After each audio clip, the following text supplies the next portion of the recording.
Hey, how are you? I'm Herb. Yeah. Good to meet you. Oh. Okay.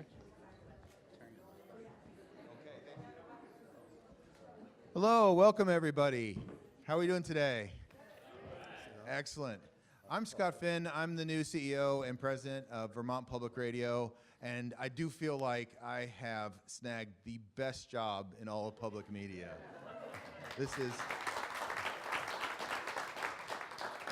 I've been here for all of 6 weeks, so I know everything about Vermont and VPR. Ready to go? No, I'm learning a lot, and you might have heard. Too soon. It's callous. Callous. Okay, I'm getting there. So anyway, I feel really lucky to be here. My family and I are moving up to Jericho hopefully next week, and then it'll be for real. Anyway, thanks for coming out tonight for News and Brews.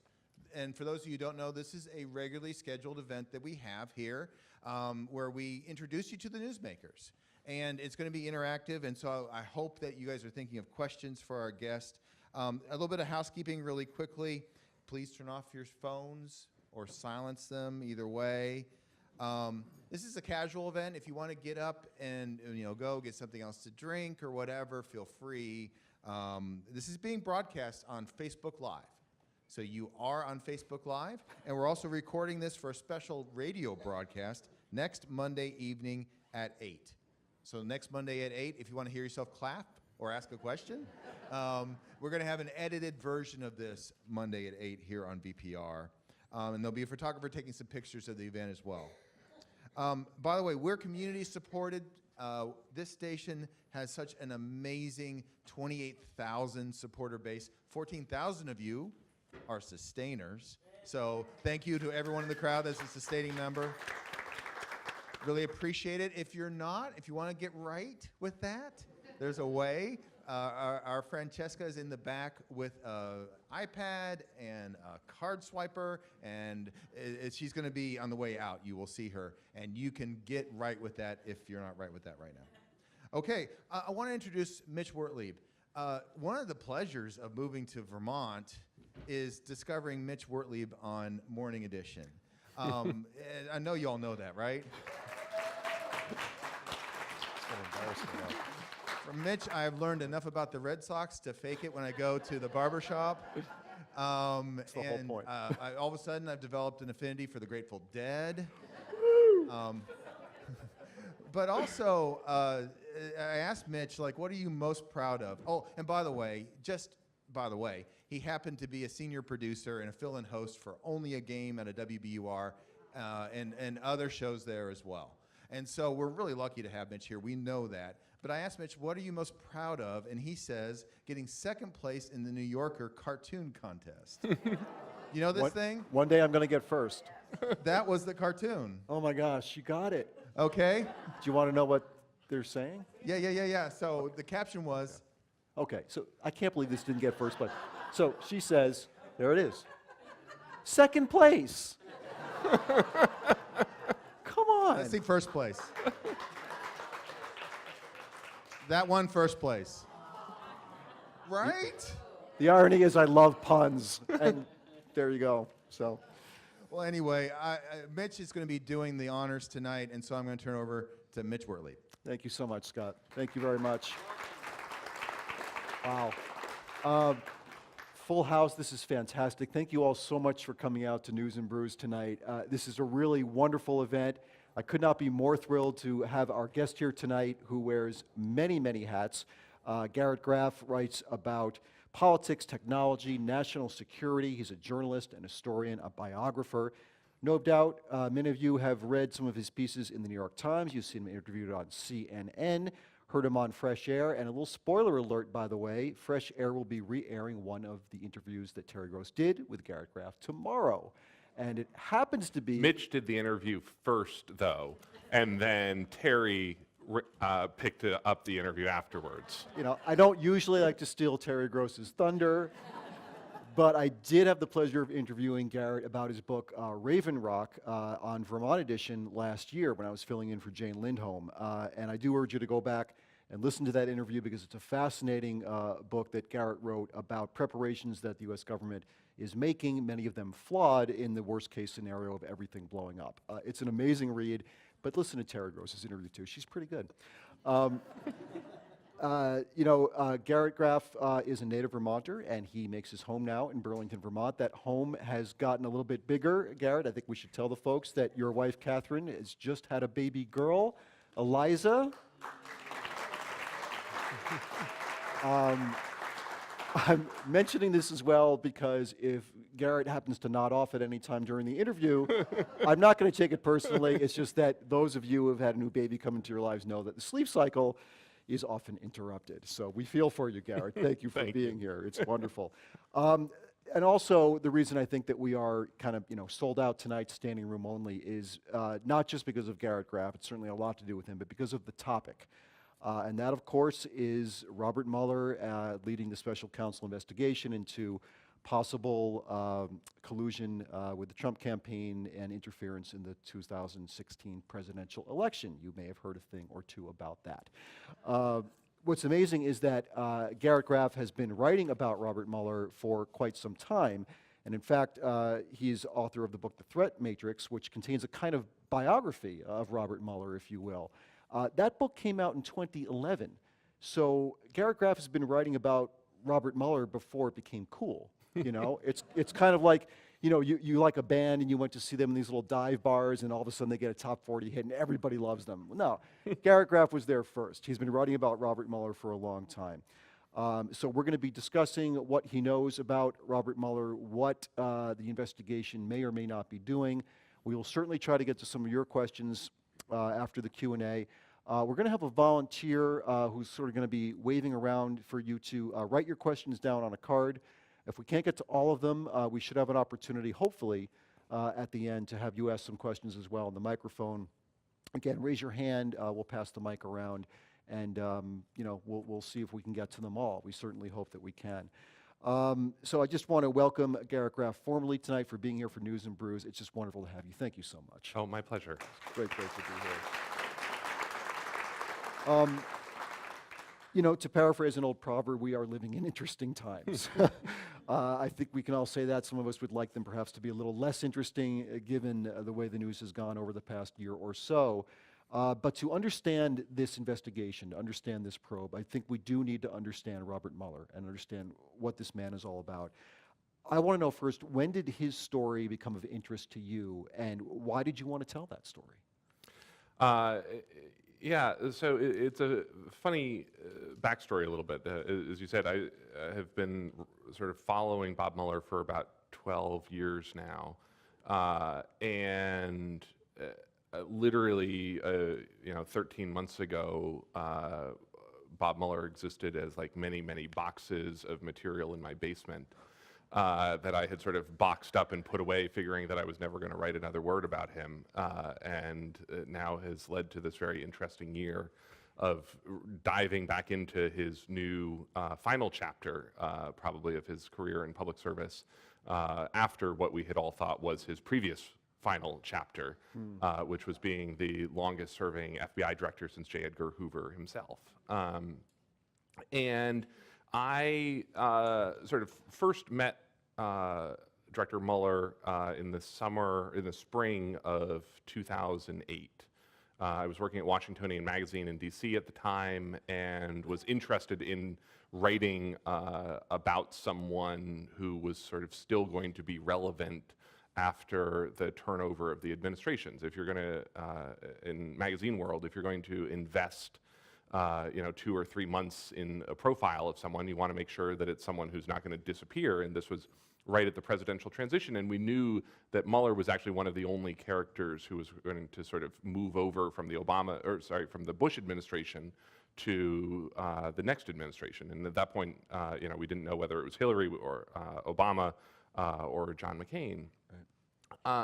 And what made Mueller compelling to me at that point was he was already, in 2008, the last top U.S. official in his same job from 9/11. Bob Mueller had he had taken over as FBI director September 4th, 2001, and had actually thought his main job was going to be to fix the FBI's computer system. Bob Mueller is actually a little bit of a computer geek, which most people don't know, and has sort of always been fascinated by technology. He read in 1989 this book called The Cuckoo's Egg, which was sort of the first book about cybercrime. And he was at the Justice Department at the time, the Assistant Attorney General for the Criminal Division in George H.W. Bush's administration, and started the first computer crime unit in the Department of Justice. And so he'd been sort of brought back into the administration in 2001, in part to sort of fix the FBI's terribly antiquated computer system, which at that point was so backwards that in the summer of 2001, when the FBI was chasing what we now know was the 9/11 plot, which the FBI actually got much closer to disrupting than most people remember, when they were trying to pass information from Los Angeles to New York, they actually put it on a floppy disk and had an agent fly from Los Angeles to New York, hand off the floppy disk in LaGuardia Airport to an FBI agent in New York, and that was sort of the best that they could do. And then in the wake of 9/11, the FBI didn't have a system where they could attach files to email, and so they FedExed pictures of the hijackers out to the field offices. So Bob Mueller sort of comes in thinking that he's fixing the computers. On Tuesday morning, September 11th, he is sitting in his first briefing in the FBI Director's Conference Room, 7th floor of the Hoover Building on Pennsylvania Avenue, getting his first briefing on Al-Qaeda and the investigation of the bombing of the USS Cole. And he's interrupted and says, and his aide says, there's a plane that's hit the World Trade Center. And even at that moment, the idea of terrorism at that scale was so unfathomable to the US government that Mueller looks out the window, remember that blue sky, the severe clear, as meteorologists call it, from that day on the Northeast here. And Mueller looks out and says, how could a plane have hit the World Trade Center on such a clear day? And then, of course, the minutes, hours afterwards, Mueller ends up seeing his time at the FBI totally transformed and takes off to, sort of lead this wrenching transformation of the FBI from what had been sort of a domestic law enforcement agency to an international intelligence agency, which is what the FBI sort of really is today. It has agents today posted in 70 countries overseas. It's the largest, most global law enforcement agency in the world today. So it sounds like his instincts really kicked in that day, where he's thinking ahead of the game a little bit more. Because when that first happened, all of us remember where we were. There was that idea that, how did the World Trade Center catch on fire? Nobody was thinking terrorism. Exactly, and that would sort of brings me then back to that first conversation I had with him. I went down to Quantico, to the FBI Academy, to meet him for the first time in the spring of 2008. And he was speaking at a new agents graduation from the academy there. And he comes up to me in the hallway, and I had just finished writing a profile of Tom Friedman, who had just written the book, The World is Flat, at that point. And he comes up to me in the hallway and says, I read that Tom Friedman piece you just did. Let me tell you about what the world is flat means to the FBI. And sort of launches into this whole conversation about basically the story I just summarized of how the FBI is now the most global law enforcement agency in the world, and sort of how Mueller really led much of that transformation. And it was sort of this first moment where I was like, this isn't the FBI that I thought I was setting out to write about. And that's what launched me on both writing the piece and then ultimately the book about that transformation for the FBI and the biography of Mueller. The FBI at war, yep. Literally at this point. Well, let's go back even a little bit further, because Robert Mueller had a tour of duty in Vietnam. And from what you've written about that tour of duty, he comes from a fairly privileged background, the kind of background where a lot of guys may have been able to avoid military service. He went willingly. How did his experiences in Vietnam shape who he is today? Yeah, as you said, I have the cover story of the new issue of Wired magazine, the June issue. That's sort of the story of Robert Mueller's time in Vietnam, which for me I think is the formative experience of what made Bob Mueller who he is. And you to understand Bob Mueller, you have to understand Vietnam. And so one of the things that's sort of fascinating in this irony, this sort of Shakespearean tale of Bob Mueller and Donald Trump right now, is that these are two men who started off from very similar positions. Born just 2 years apart, grew up in sort of wealthy Northeastern families, strongly influenced by their fathers, star prep school athletes, Ivy League graduates, Mueller at Princeton, and where their life paths really diverge is Vietnam. Donald Trump takes the 4 student deferments and then the 1 medical deferment for bone spurs. And Mueller, who graduated 2 years earlier, signs up to go to Vietnam and actually was inspired by one of his Princeton lacrosse classmates, a guy named David Hackett, who joined the Marines and went to Vietnam as a platoon commander and was killed in Vietnam, shot by a sniper in the midst of an ambush. And Mueller actually sees that model of service and sacrifice and follows it and joins the Marines, and actually is not medically well enough to enlist in the Marines. His knees were so banged up from high school and college sports that he actually has to take a year off and let his knees heal before the Marines will actually let him enlist. Worse than bone spurs. Arguably worse than bone spurs. Mueller goes through officer candidate school, sort of comes into the Marines formally in the fall of '67, goes through officer candidate school, goes through, does so well in officer candidate school, he's actually sent by the Marines to Army Ranger School, which is happens to only a small handful of Marines in the entire U.S. military. Does so well there, he's then sent to Army Jump School, becomes a parachutist, or qualifies as a parachutist, and then is deployed to the 2nd Platoon Hotel Company, 2nd Battalion, 4th Marines, in the fall of 1968. And remember, those of you who know your Vietnam, the war has transformed radically from the fall of '67 when Mueller first enlists to the fall of '68. You've had the Tet Offensive. The war's gone so poorly, Lyndon Johnson is not running for re-election. You have Bobby Kennedy's assassination, Martin Luther King's assassination, riots in the streets, the '68 convention in Chicago. I mean, this is an incredibly different political situation where Mueller lands in the midst of Quang Tri province in November 11th, 1968. It takes over this platoon. It's about 40 Marines. And they're right on the DMZ. They're in what's called a maneuver battalion.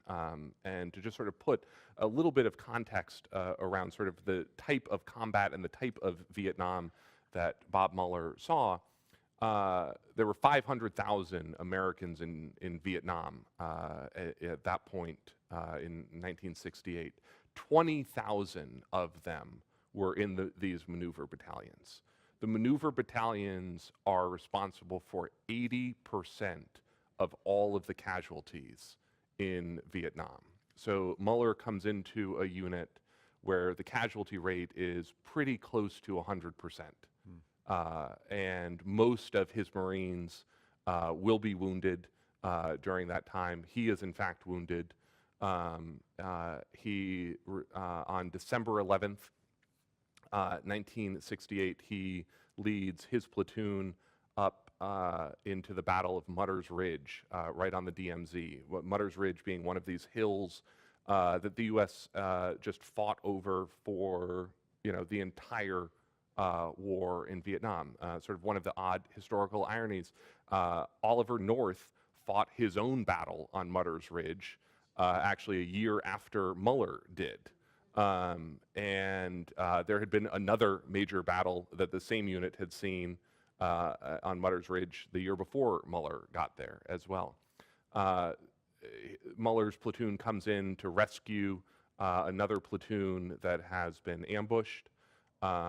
His platoon takes heavy casualties. The other platoon takes heavy casualties. They lose 2 soldiers, 2 Marines very quickly. And Muller actually ends up receiving the Bronze Star with Valor that day for going out to rescue one of the mortally wounded Marines in his command who was out behind enemy lines, bringing him back. And actually what I discovered this spring when I was doing the reporting for this piece is Muller actually rescued 2 Marines that day. And I found one of them was mortally wounded, one of them was not. And the 2 of them had been shot together, and Muller went out, grabbed both of them and brought them back to U.S. lines. And I actually found the other one, the surviving one, who is now down in Texas, and was able to talk to him. And he has just sort of this incredibly vivid memory, as one would do, of Bob Mueller, shouting down from the top of the hill, "Who's down there? Are they dead?" And him shouting back, "No, we're not dead. Please come get us." And Mueller says, "We'll be right down." And he shows up down. And what was sort of so funny about this is because of the way that these units saw such high casualty rates, people were often in the units for just weeks or months at a time. Many of the Marines who served under Mueller didn't realize that Mueller had been their platoon commander. And so I'm like, so chaotic. Things were sort of so chaotic. They sort of knew everyone by nicknames. No one knew him as anything other than Lieutenant or Lieutenant Mueller. Yeah.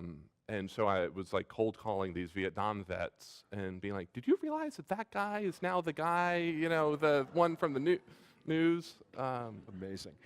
Did Robert Mueller, after his experience in Vietnam, because I remember, John Kerry famously said, and I'm paraphrasing here, how can you ask someone to be the last man standing for a mistake? Mm-hmm. His experience, he also fought with valor in Vietnam, but, he had and was a prep school classmate of Bob Mueller. They go. played on the hockey team and the lacrosse team together. It's amazing, these connections at St. Paul's School. What was Robert Mueller's feeling about Vietnam? Did he ever express that from just a political standpoint about thinking, was this a mistake? Did I just serve? I don't ask questions, that kind of thing.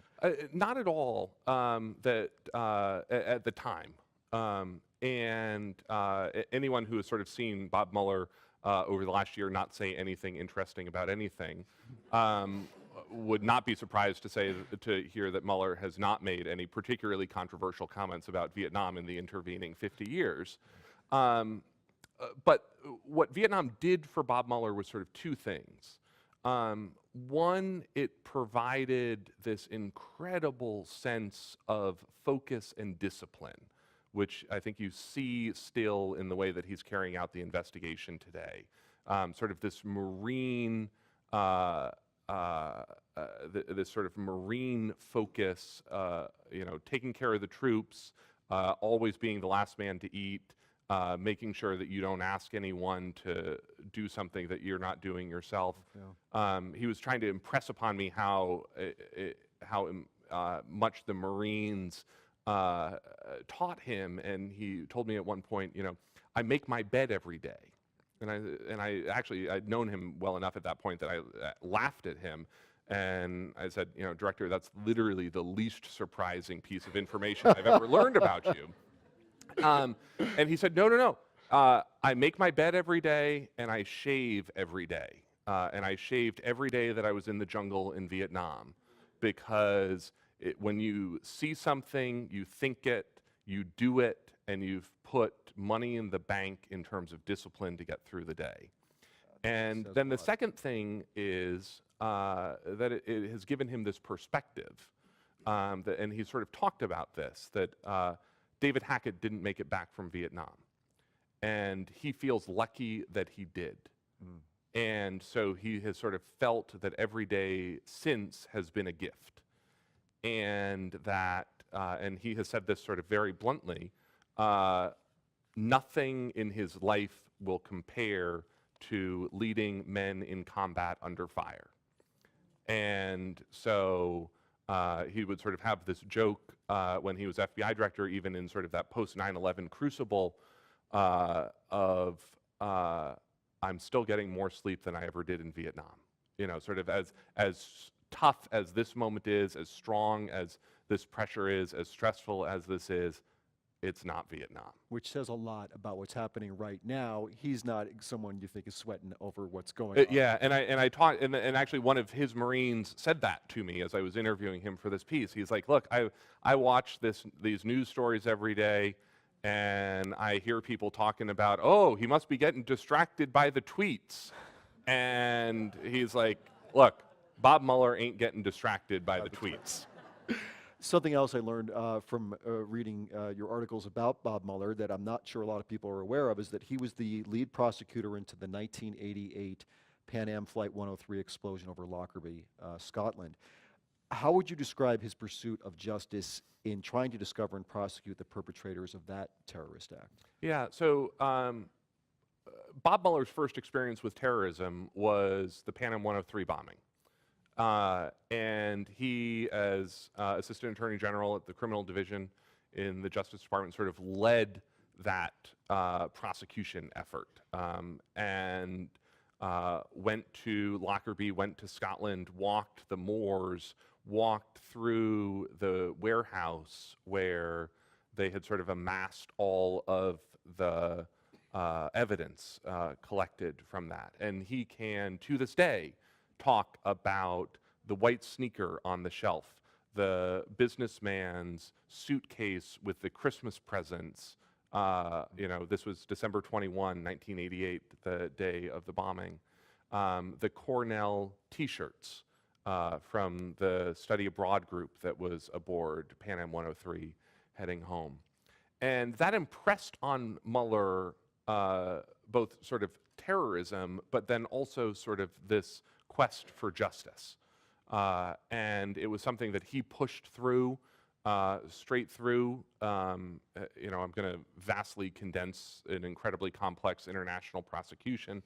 The U.S. eventually charged 2 Libyans of sort of Gaddafi intelligence agents with the bombing. They were eventually handed off by Gaddafi's to a Scottish court in The Hague for prosecution. There was sort of this political seeming verdict where one was found guilty, one was found not guilty. Bob Mueller, then Deputy Attorney General, acting Deputy Attorney General, spring of 2001, gets up early in the morning to go sit with the victim families to watch sort of the live stream of the verdict from The Hague. And then when he's FBI director, one of those, the one guy who had been convicted of the bombing gets really ill, and the Scottish court, Scottish minister, lets him free to go back to Libya on what they call compassionate grounds. And it was, I think it was the angriest Bob Mueller has ever been in public. And I would encourage you to go back and read the letter that he sent the Scottish Minister of Justice, Kenny McCaskill. And it was this incredibly passionate letter, sort of unlike both what we think of Bob Mueller in terms of public speaking, but then also sort of in terms of international diplomacy. This very brutal personal letter about how the release of this Libyan terrorist makes a mockery of everything that Bob Mueller has dedicated his life to in the pursuit of law and order and justice, and that Mueller sort of has sworn his life, 50 years of service almost, to the Justice Department, to the rule of law, and that this is, you know, this is another government undermining the rule of law. And breaking free with a little bit of just the facts kind of mannerisms that he has, very focused, as you said. He did develop some emotional relationships with some of the victim families, didn't he? Yeah, I mean, he's watched these kids grow up, sort of the orphans from the flight. He still attends the annual memorial service at Arlington National Cemetery, where there's a cairn, memorial cairn there, and it's probably the most important case of Bob Mueller's life, and the one that he sort of most identifies with in the pursuit of justice. There is another flashpoint moment in his life that I think probably says a lot about who he is, and this is in 2004 after he becomes the FBI director.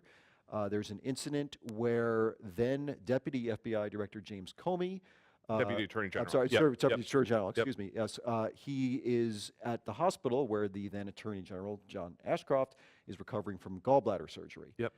He asks Robert Mueller to please come down to the hospital because something is being asked of them that he is very uncomfortable with. Walk us through that incident and why he wanted Bob Mueller to be there. So, Mitch, I know it's sort of hard to believe, but there used to be a time in America where we didn't know who the Deputy Attorney General was.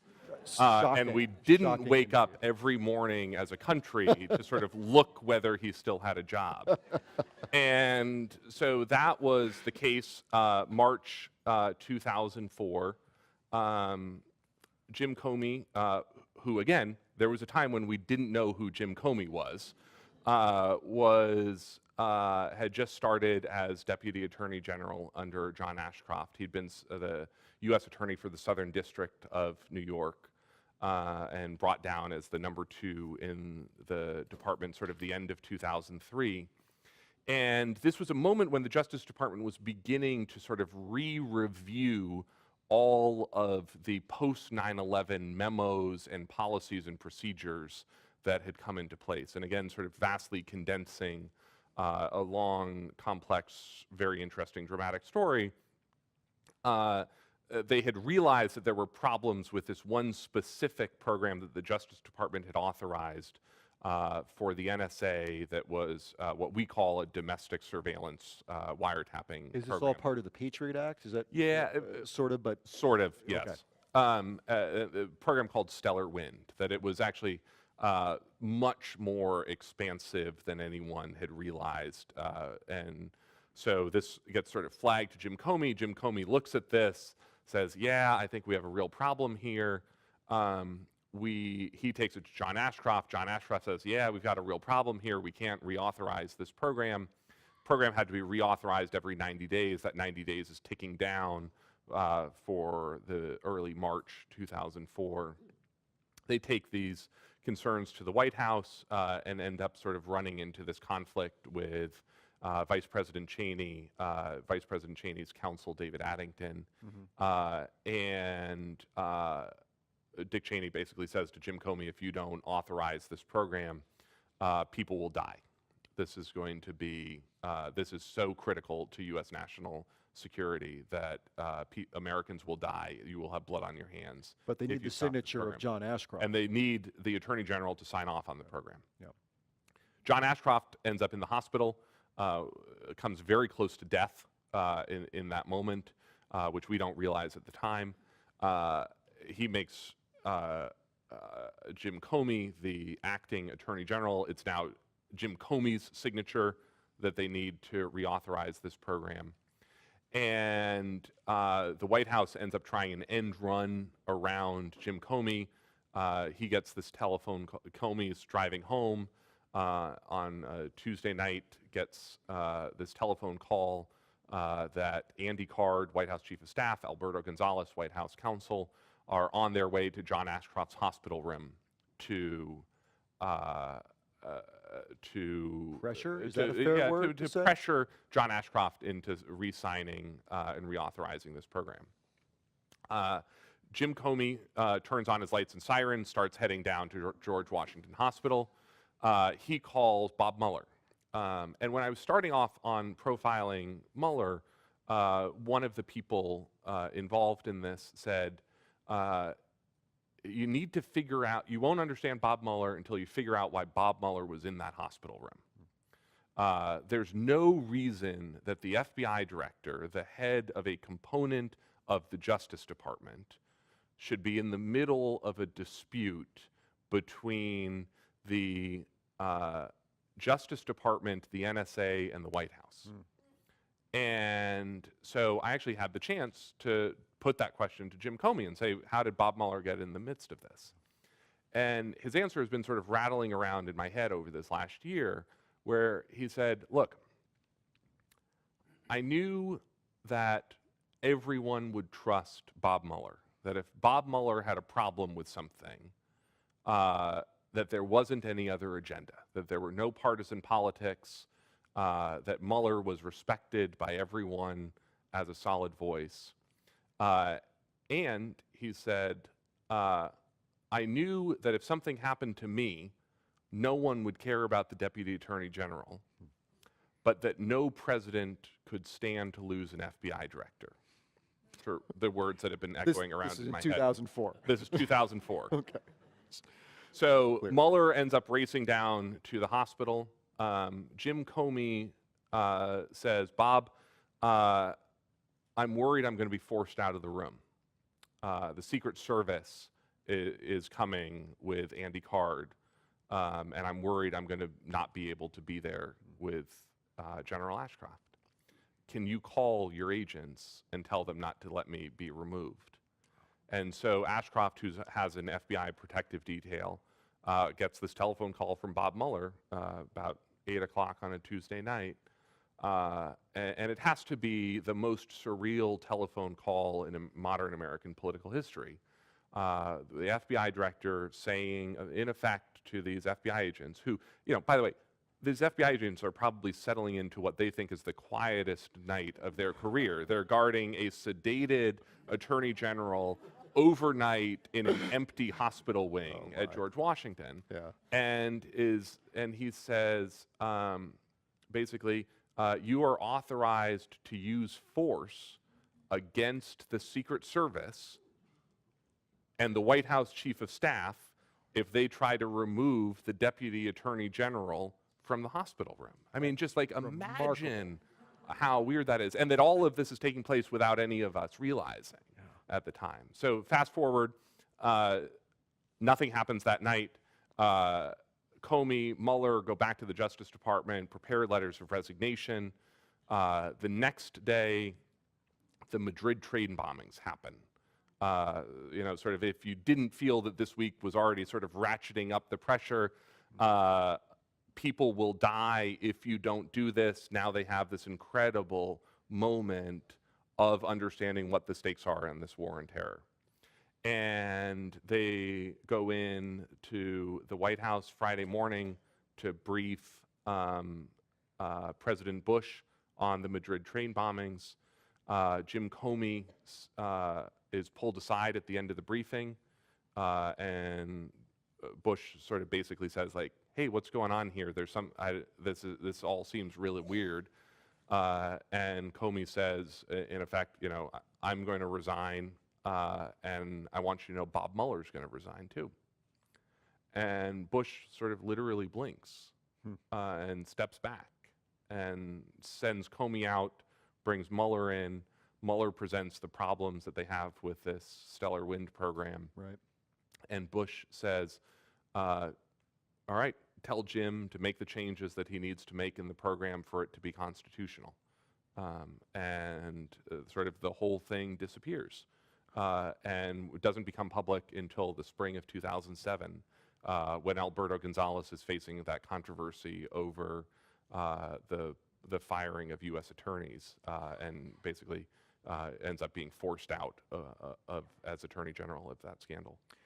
Do you think, maybe this is an unfair question, but do you think that had just Jim Comey said, I'm going to resign, but not Bob Mueller, that Bush would have said, okay, make the changes? Or do you think that he would have said, no, I'm sorry, we're going ahead with this? Well, I think it's hard to say. I think what, I would like to think that Bush, when presented with the constitutional challenges by anyone, would have stepped back. Yeah.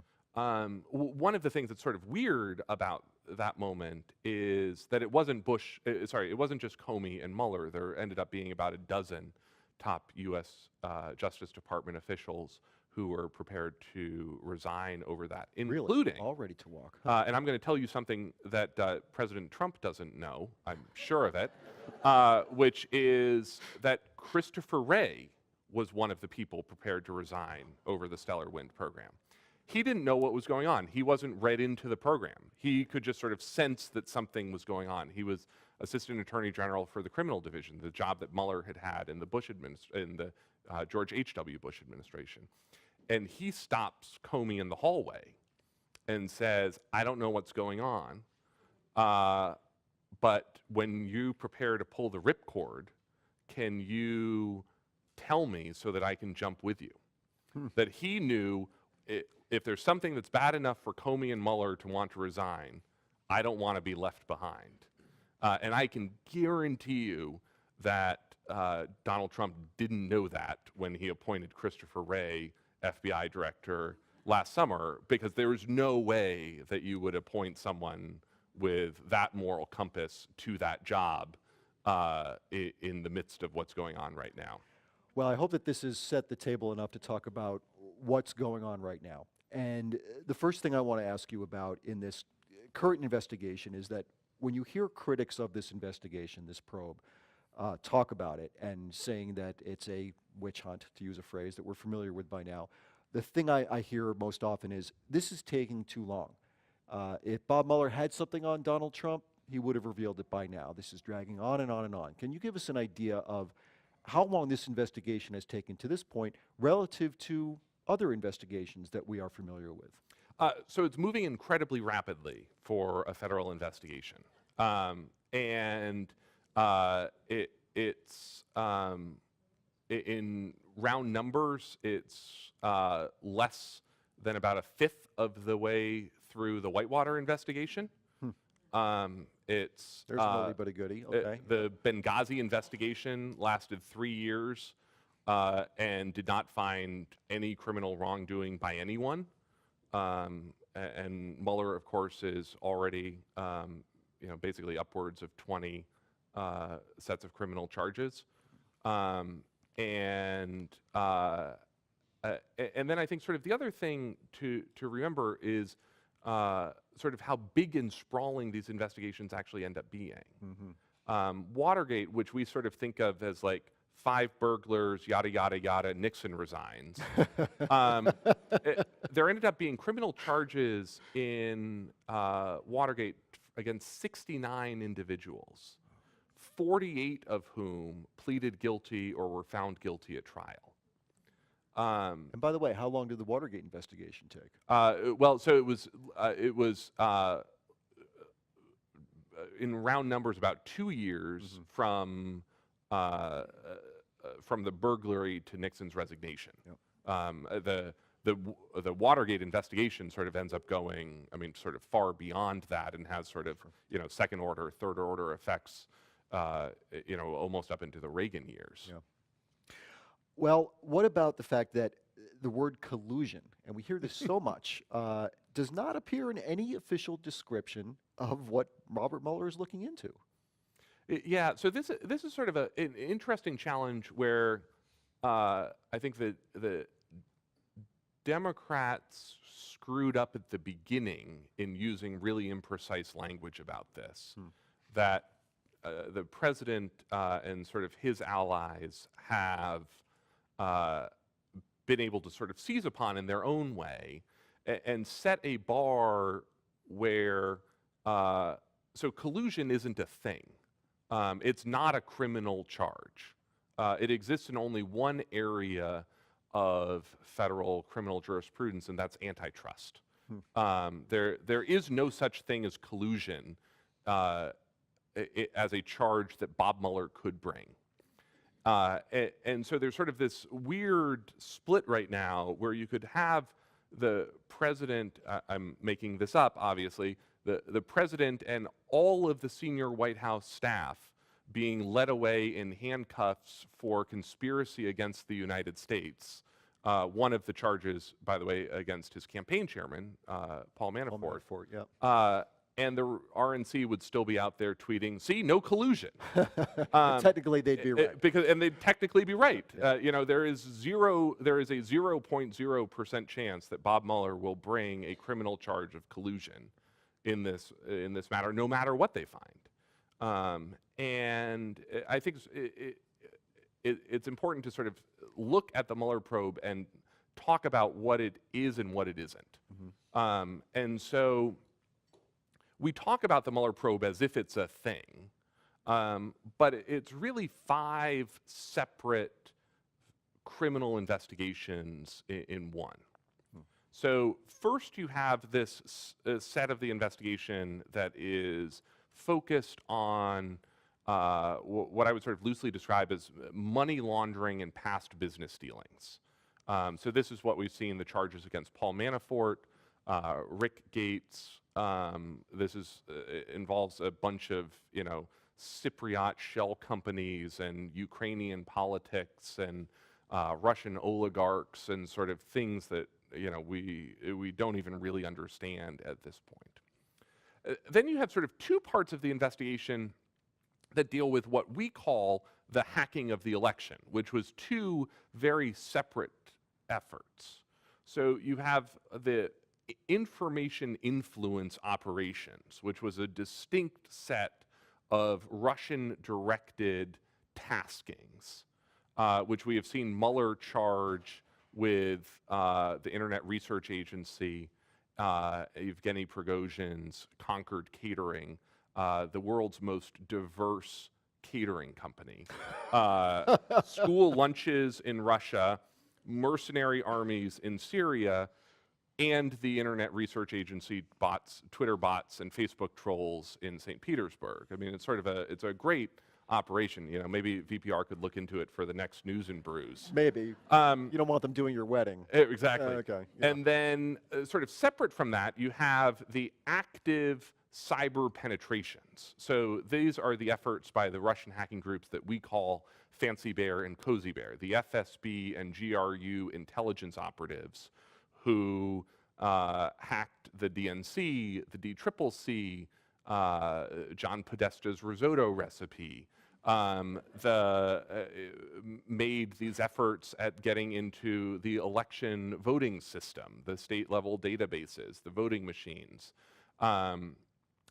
may have hacked sort of more than we even know at this point. This is maybe where Mueller's expertise in computers will come in handy. Yeah, and we know from the Wall Street Journal that the U.S. government has actually identified at least 6 Russian intelligence officers by name and face who were involved in this effort, from Fancy Bear and Cozy Bear, who have not been criminally charged. So that's sort of something to really look for in this. That what we know, and this is an incredible intelligence operation, is the Dutch intelligence. So for those of you who don't know, the Dutch have an intelligence service, and they'd actually penetrated Fancy Bear and Cozy Bear, and had actually taken over the security camera that looked into the door into the office suite for this unit in Russia. And so they have photos of everyone coming in and out of the door on their way to their day jobs hacking the DNC. And we haven't seen any of that evidence become public yet. Haven't even heard about it. Yeah. Right now. I certainly had until right now. Then you have sort of this 4th set, which I will, of the criminal investigation, to use a very highly technical term, which I would describe as sketchy Russian campaign contacts. And that is everything from Jeff Sessions' meetings with Sergei Kislyak on the side of the Republican National Convention, the changes to the Republican platform, or attempted changes to the Republican platform to make it sort of more pro-Russia, more anti-Ukraine. You have the meetings with Jared Kushner and Sergei Gorkov, the head of the Russian Development Bank at Trump Tower, Michael Flynn's telephone calls back and forth to Sergei Kislyak, which he's pleaded guilty to lying to the FBI about, George Papadopoulos, his campaign contacts, and sort of much more. I mean, I think the last number that I saw was 72 campaign contacts between Trump campaign officials and Russian officials, including, of course, that Trump Tower meeting. The one that they said was about adoptions that turned out not to be about exactly. adoptions. Okay. And then sort of fifth, separate from everything else, is the big kahuna, the obstruction of justice investigation. Did the president or people around him either obstruct or attempt to obstruct justice through actions that may or may not include asking Jim Comey to see his way past the Michael Flynn investigation, firing Jim Comey when he did not do that, putting out the misleading statement about the adoptions meeting from Air Force One, or anything else that we have seen over the last year. It's interesting to me that you say the big kahuna is this question of obstruction of justice, because it seems that in the media it's played out more to be this question of collusion. And as you said, that's not even something that Bob Mueller is looking into. What is the bar set for proving, or at least showing, that there was some attempt at obstruction of justice, which would seem to me to be a pretty serious charge? And it certainly is. And remember, obstruction of justice has been a part of every impeachment proceeding that we have seen against a U.S. president.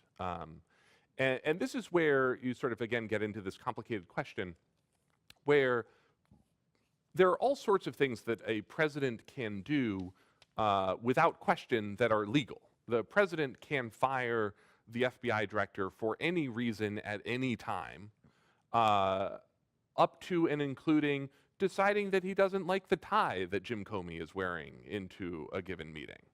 How tall he is, exactly. for example. It's intimidating. And that is perfectly legal and well within the power of the presidency, unless there's a corrupt intent behind it. And that's where you get into this obstruction question, which is, obstruction is in effect all about mindset, and sort of what was in the president's mind or the mind of aides when they took certain actions. But isn't that difficult to prove? I mean, we get this question coming up when media outlets talk about not using the word lie. This person lied because we don't know the intent. The statement they made may have been objectively false, but we can't say for sure that they're lying. How would Bob Mueller go about proving that there was an intent to obstruct justice by, for example, firing Jim Comey? Yeah, and that's the million-dollar question. Is there a concrete way to demonstrate what was in the president's mind when he took a certain action?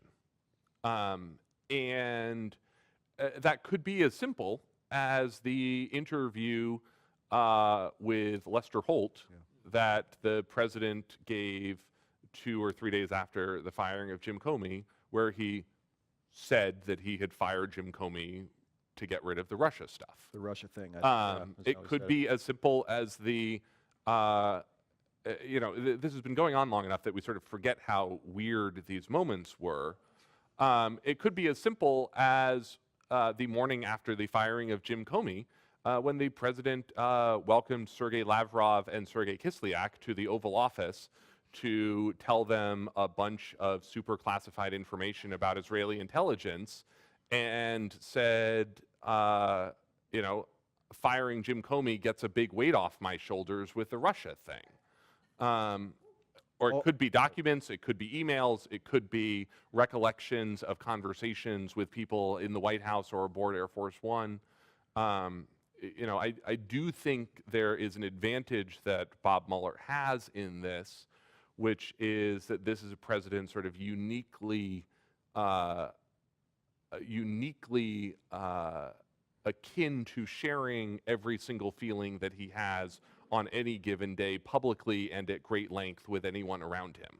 I want to follow up on that question of publicly, though, because would you agree that it is very unlikely that Bob Mueller will come down with any kind of indictment against President Trump? Because it is very difficult and it's almost unheard of that you would indict a sitting president. Yeah, so it's unheard of because that's the guidance of the Justice Department, that there are two Justice Department, so the Justice Department's in-house lawyer is called the Office of Legal Counsel, the OLC. These are sort of the most powerful people in America that you have never actually heard of.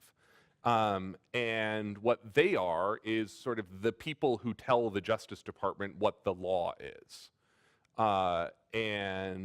So there are two OLC opinions from Watergate and from the Clinton impeachment that say, in effect, that the president is unindictable as the president of the United States because basically the president can't be indicted by people who work for him in the Justice Department, and that it's too much of a distraction. I'm sort of oversimplifying complex legal arguments that actual lawyers have interpreted and read.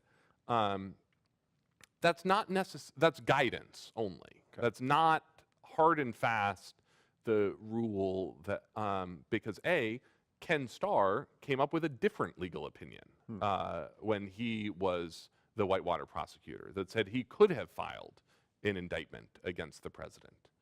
And then if you sort of look at the language, Bob Mueller can theoretically go to Rod Rosenstein, who is the acting attorney general for the purposes of the Russia investigation, and say, Rod, here's my evidence. I have an indictable case. Will you give me permission to indict the president?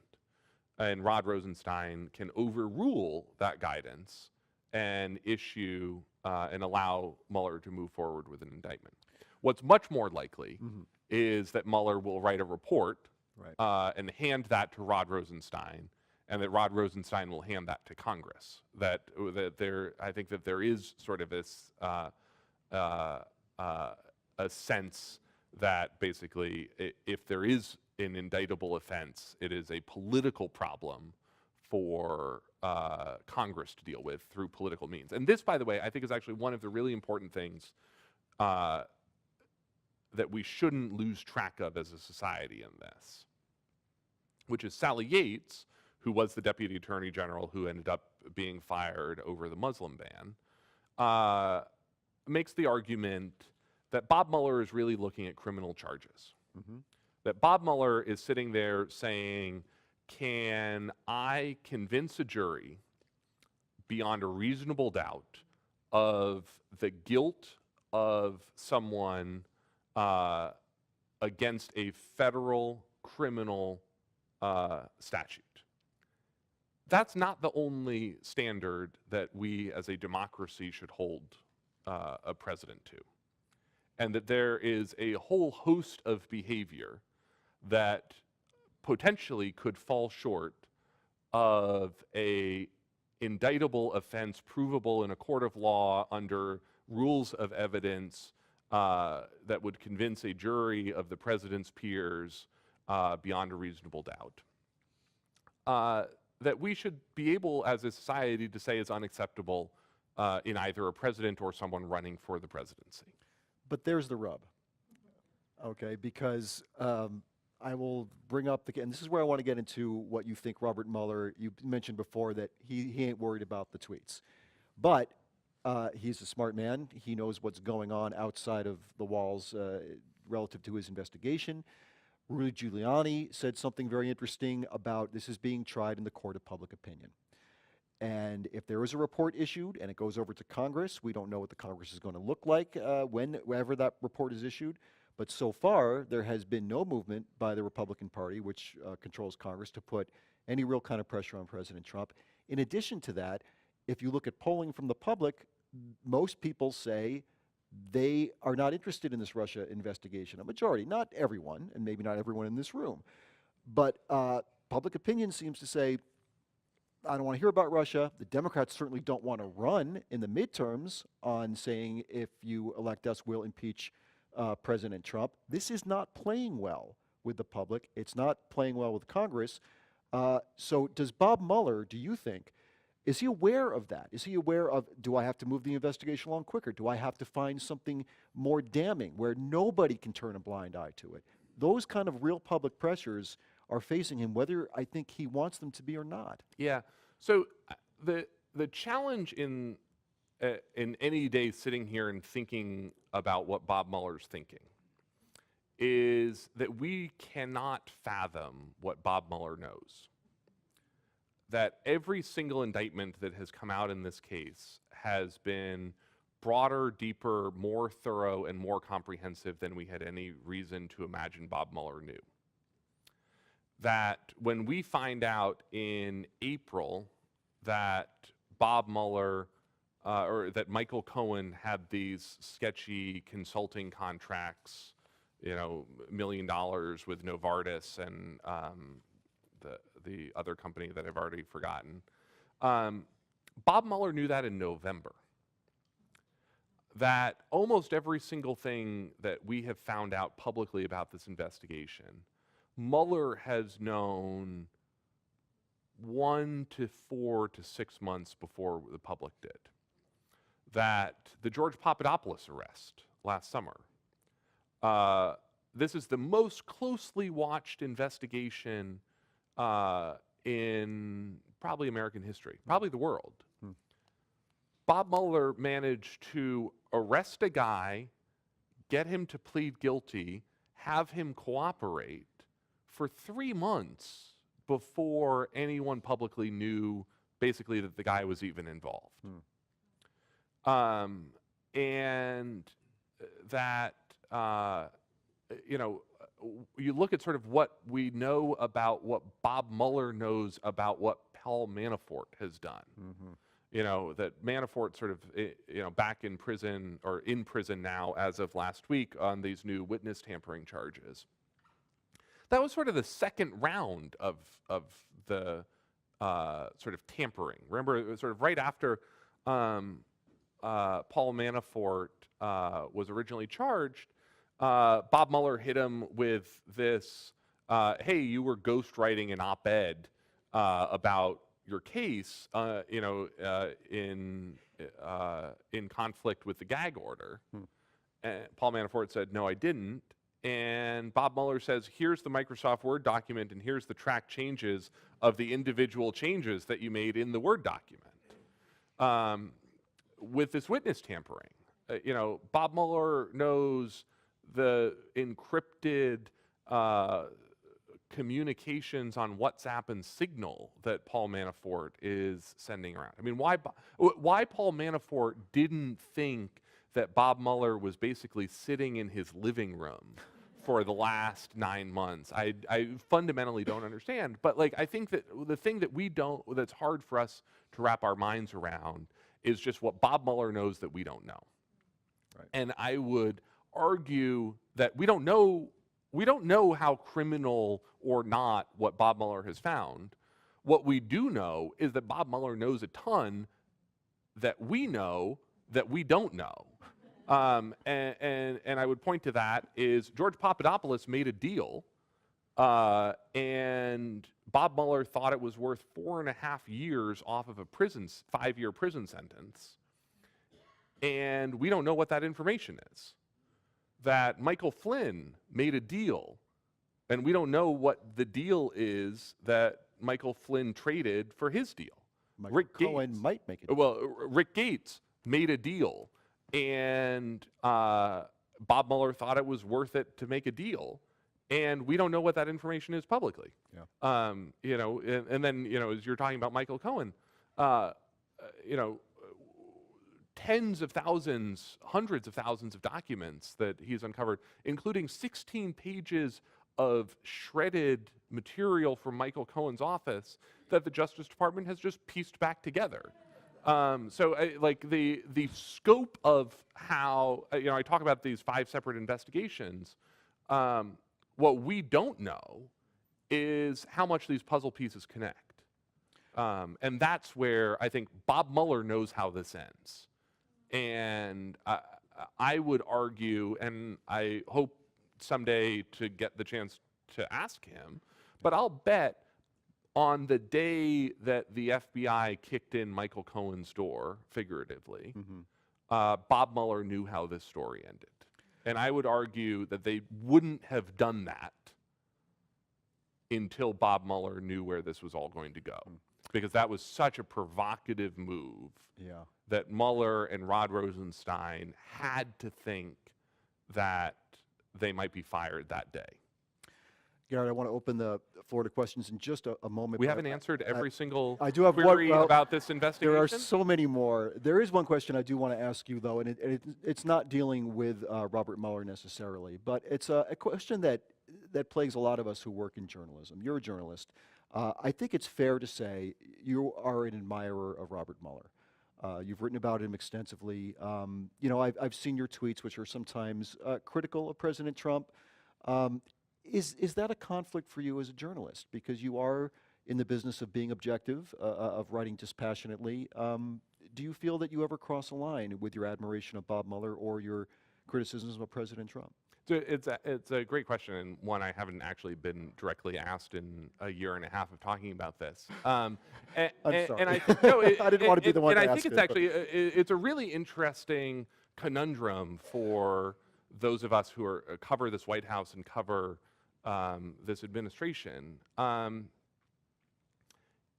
part because I think that what we have seen over the last year and a half is a pretty fundamental assault on sort of core institutions and small d democratic principles that are worth standing up and defending.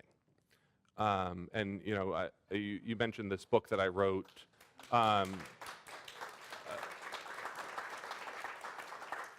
You mentioned the book that I wrote last year, Raven Rock, about the U.S. government's doomsday plans, and you'll remember from that conversation, you know, the government has all of these plans to evacuate the president and evacuate the leaders of Congress, and you know, we have the whole nuclear football and the presidential line of succession to ensure that there is always someone in charge of the national command authorities, you know, able to launch nuclear weapons. Well, at the same time, we have these plans, these doomsday plans to evacuate the Constitution, to evacuate the Declaration of Independence. You know, I told you the story about how there was a specially trained team of park rangers during the Cold War whose job it was to evacuate the Liberty Bell from Philadelphia in the event of a Soviet nuclear attack.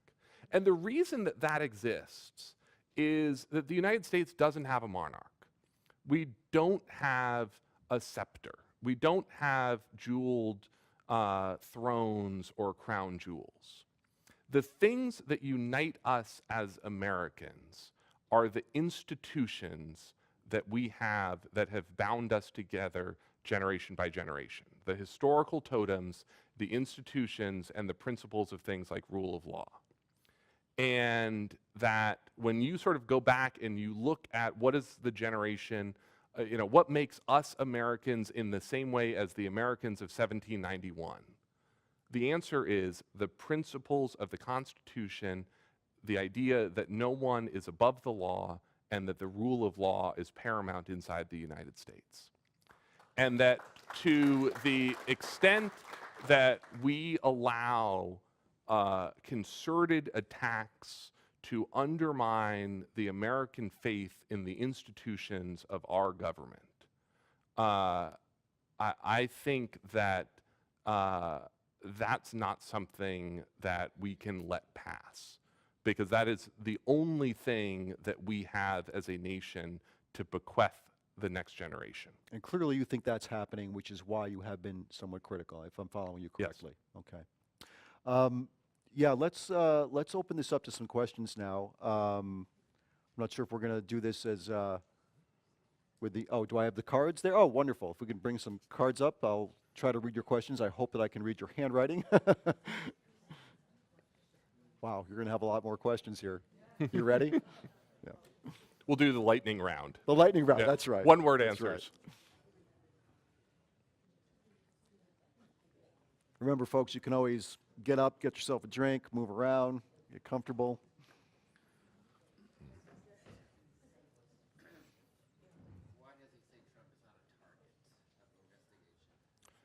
All right, we'll start here. So the question is, why is Trump not a target of the investigation? So the simple answer is that that could be simply a nomenclature thing, which is you can only be a target of an investigation if you can be indictable. And so if we believe that Mueller is following the model laid out by OLC, that the president is not indictable, then the president cannot be a target of the investigation. That being the target of an investigation is a technical term inside the Justice Department that basically requires you to tell someone that you're the target of an investigation, and almost always leads to an indictment. So it's entirely possible, and I do not know this, and I'm simply saying this as a scenario.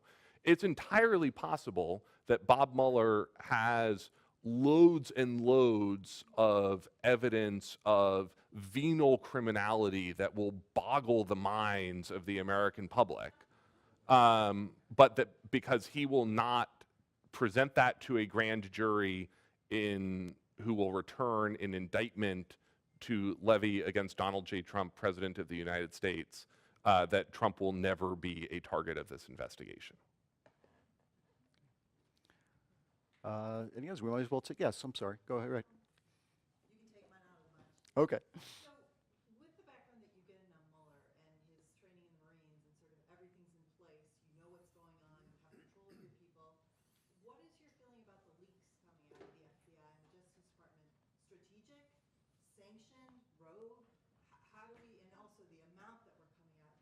Mueller has to kind of have his hands around what's happening. So, what's your feeling about how that's being utilized? Yeah, so I think this is where it's really important to be pretty precise about this, which is we have not seen a single leak attributable to Mueller's investigation. Full stop. There's no on the record leak. Like literally, we have known nothing that has come out of this investigation. Every single thing that we have learned about this investigation, as best as any journalist can tell, because trust me, we are all trying to find the leak inside Mueller's team, and it just doesn't exist. Every single thing is either come out of Capitol Hill or it's come out of witnesses or defense attorneys. And that, by the way, you saw that proven to a certain extent in the Justice Department's indictment of a Senate Intelligence Committee official just within the last 2 weeks for leaking information concerning the Russia investigation. That to the extent that any information is coming out, it's not Mueller's. And again, we can sort of tell that because every single thing that Mueller does surprises us. There's nothing that Mueller has done that we're all sitting there being like, oh, we knew he was about to kick in Michael Cohen's door. Oh, we knew he was just about to indict Paul Manafort. That we just sort of haven't seen material information come out of Mueller's investigation. And by the way, that's because Mueller has a team of people who he respects and who respect him. And I think that that's sort of easy to overlook in terms of sort of the leadership culture that Mueller has built, which is, Mueller has built a leak-free team throughout his public service career. He had his head down as FBI director, and I sort of always joke, Bob Mueller has given up more interviews than most people in Washington ever hoped to be invited to give in the first place. Mitch, 1 second. Yes, please, go If ahead. you have a question, raise your hand, and our two volunteers with the mic are going to come to you because we're micing this and recording it for future broadcast. That's right. And audience question here, I'm going to read off this card, and this is a good one. Is Trump's discussion of pardons for Manafort, Papadopoulos, Cohen considered obstruction of justice of Mueller's work? Because he has talked about pardons. In fact, he issued pardons for, as we know, Dinesh D'Souza, Joe Arpaio. I wonder, too, if those are, not so veiled signals to those actors that, hey, don't flip on me, don't do anything, because you know what? I'll just pardon you eventually anyway. Yeah, you have no one less than the president's attorney, Rudy Giuliani, or at least the person who plays the president's attorney on TV, Rudy Giuliani, saying that his quote a week or so ago, when all of this is over, we might try to clean it up with some presidential pardons. And so again, you come back to that corrupt intent question, which is the president has the absolute authority to pardon anyone for any reason, up to and including Kim Kardashian showing up in the Oval Office to encourage the pardon. Right. He has the legal right to do that beyond any question. If he's doing it with the express purpose of attempting to obstruct justice, then there's corrupt intent behind it, and it becomes a criminal charge. And so that's, we just don't know. It's sort of hard. It's hard to see it as anything more than anything other than that. But that we just don't know yet. Any audience questions? Anyone want to grab the mic at this point? I've got more questions here, so I can go ahead and read them. Is it likely that Russia and/or Vladimir Putin is managing Trump at this point? It's an interesting question, right? Because and understanding this requires a little bit of sort of thinking about what Vladimir Putin's goals are, which is Vladimir Putin sees democracy as an existential threat to his way of life. And to sort of the power of the Russian state, and again, sort of oversimplifying super complex geopolitical targets. This wasn't necessarily the trajectory that Russia was going to be on. That when you sort of look back over the last 20 years of Russian history, there was a moment, the Russian reset, where it sort of looked like Russia was sort of heading in a slightly different direction. And then sort of Putin comes back to power against the backdrop of two things, which we sort of forget about now. The invasion of Libya and the killing of Gaddafi. Gaddafi, basically pulled from a roadside culvert and shot on the side of a road. His body dragged through the streets. Yeah. Putin, Russia has this thing called the Valdai Discussion Club, which is sort of their attempt to create a World Economic Forum Davos competitor in Russia. And then Prime Minister Putin, after the invasion of Libya, says to this group in the Valdai Discussion Club annual meeting that year, basically, that was terrible what happened to Gaddafi. And I'm never going to know that should never happen to anyone. And I'm going to make sure that doesn't happen here. And so he comes back to power against the backdrop of this incredible youth revolt in Russia. And he is terrified by democracy. And so he's been clamping down sort of ever since. And what you have is Vladimir Putin's end goal is to exploit the seams of Western democracies to undermine sort of the Western alliance that has ruled, basically the world since World War II. That's NATO, that's the European Union, that's the US as a force in the world. And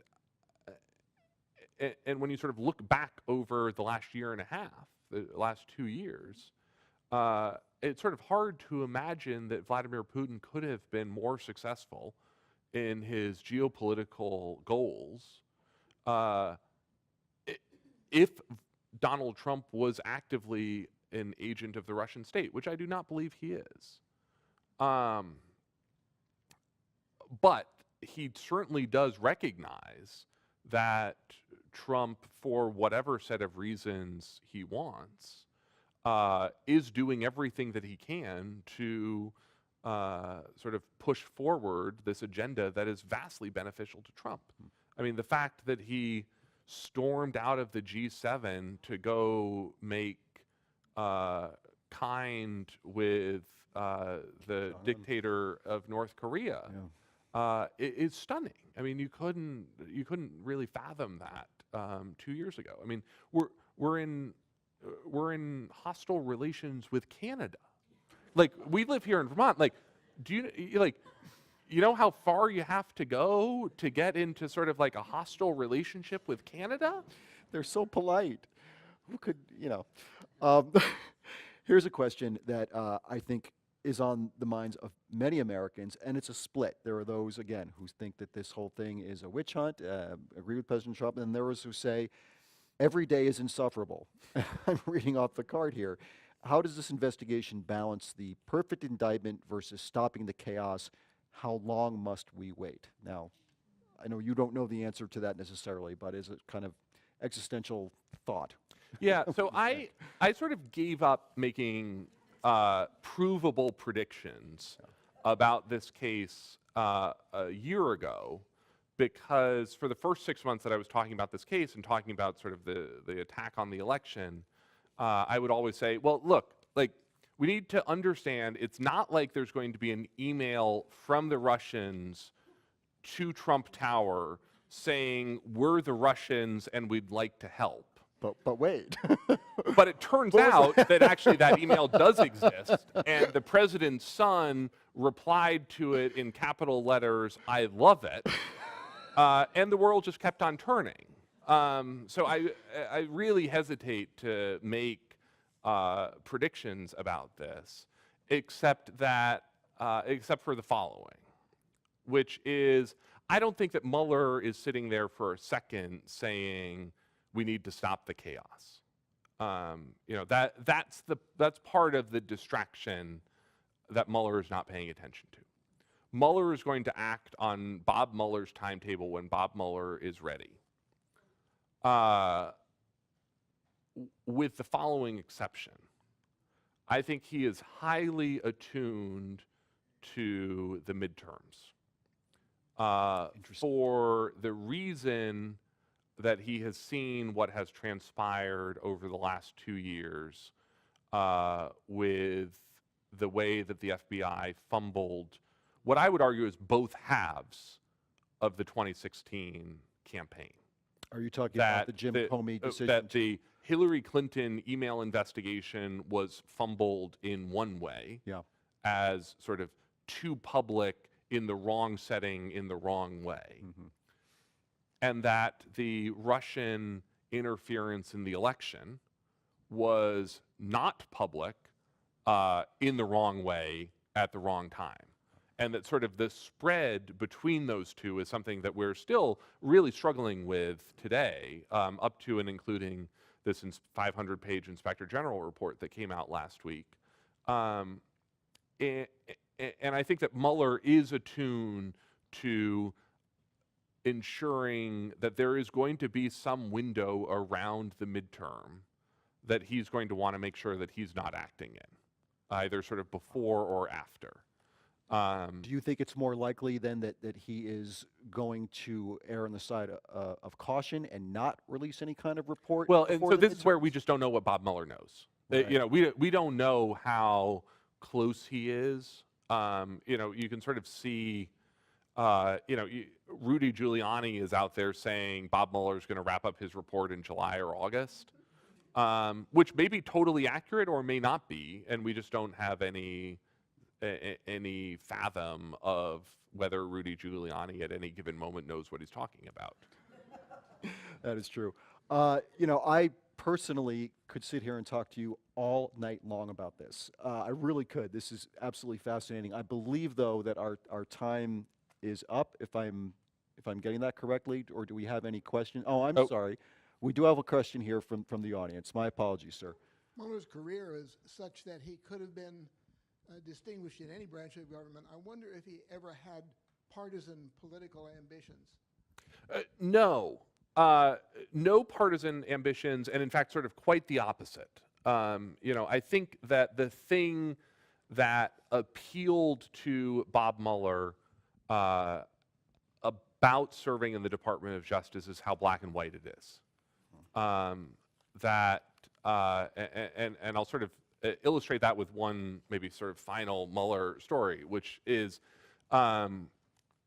so Mueller wraps up as Assistant Attorney General at the Criminal Division in 1993 when the first Bush administration ends, and goes into private practice. He goes to Hale and Dorr, which is now Wilmer Hale, which is the firm that was at up until last summer. And the thing was, he's actually just not that good at being a criminal defense attorney. I talked to a lot of his colleagues from that era, and they would sort of all have versions of the same story, which is Mueller would be sort of brought in to meet with a new client, and the client would sort of run through what he was doing, what had transpired, and Mueller would say, "Oh, well, if you did that, you should plead guilty and go to prison," which is not sort of the full-throated argument that you want from your defense attorney. And so Bob Mueller ends up, he was making about $400,000 a year at the time. This was 1994, which, $400,000 back then was a lot of money. He ends up calling Eric Holder, who was then the U.S. Attorney for the District of Columbia. I mean, sort of one of the things I think we're sort of learning in this is just how small all of these circles are of sort of these elite Justice Department figures over the course of a generation. And he calls Eric Holder, the U.S. Attorney, and basically says, "Can I come back as a line homicide prosecutor? I just want to get back in. I want to be back, trying bad guys in court." And so Mueller joins the U.S. Attorney's Office in the District of Columbia. This is 1994, 1995, sort of the midst of, the terrible crime wave in D.C. I mean, hundreds of murders a year.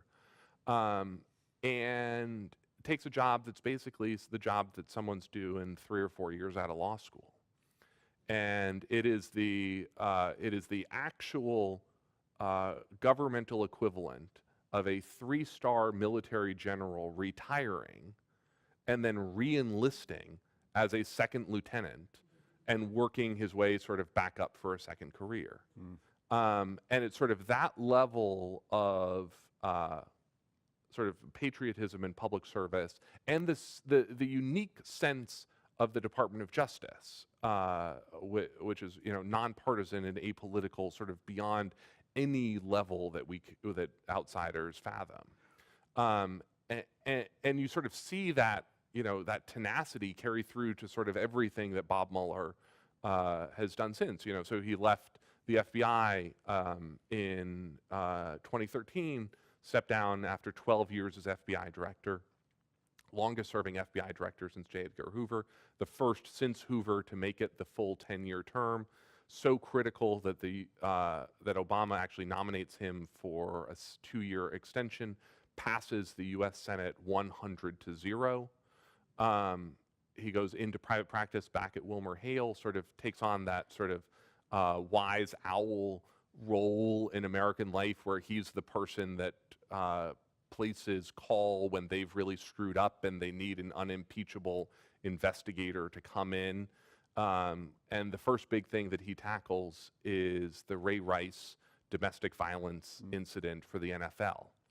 And the NFL hires him to sort of come in and investigate how the league handled that. And if you want to see what Bob Mueller's final report to Congress is going to look like, go back and read his Ray Rice report, what we used to call the Mueller report.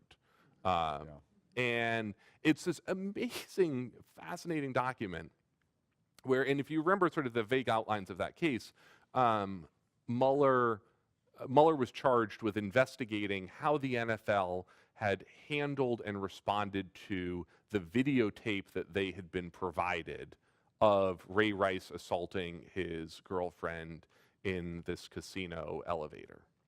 Well, Mueller's report ended up including 5 pages about how the NFL mailroom signs for packages.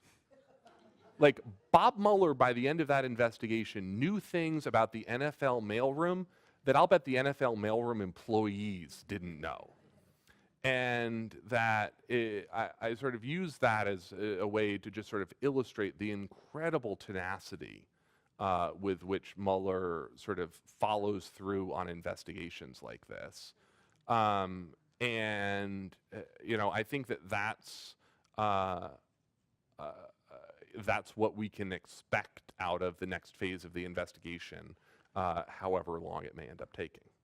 Bob Mueller does not seem a guy that seeks the limelight. Not at all. How did you get him to open up to you as much as he did, and were you surprised that he did? I was a little bit. So it was sort of 2 things. One was I caught him sort of towards the end of what he thought was his time as FBI director. And so he was pretty confident in what he had accomplished and sort of the transformation that the FBI was sort of undergoing.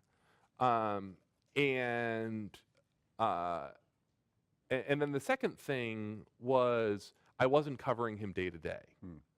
And so he knew that he could sort of speak to me, you know, over what ultimately ended up being months and then years, without sort of expecting that any of that would appear the next day in some sort of That you were gathering political, background information, partisan context. Yeah.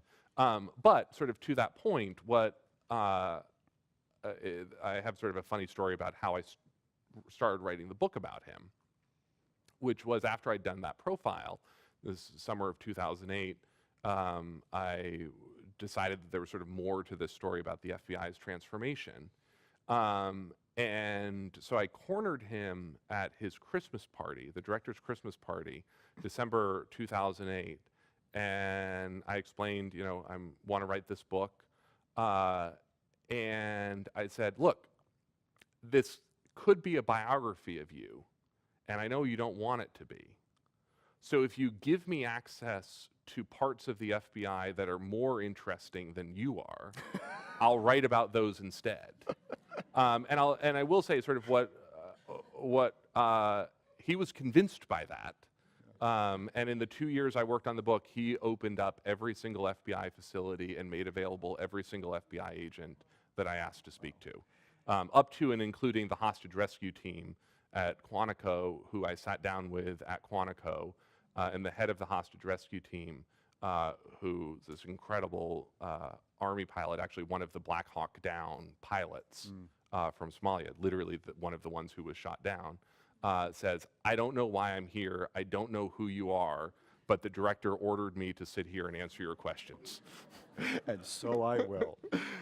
And when this is all said and done, and it seems almost impossible to envision that moment now, do you see yourself speaking with him again and looking back on this and having perhaps an even more remarkable story to tell?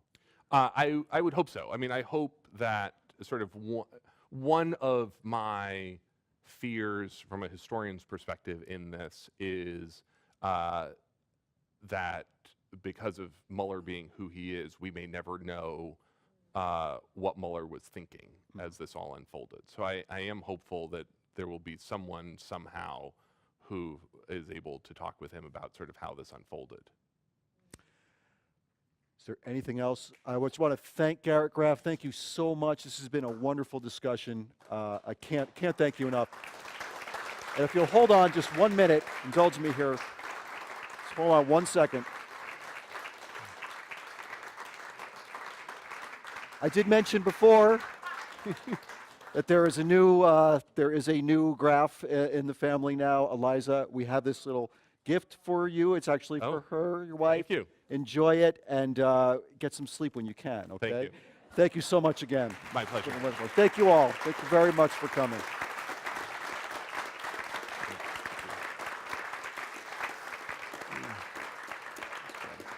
Thank you. Okay. Oh, thank you. I hope that was great. Oh, thanks. Thank you so much.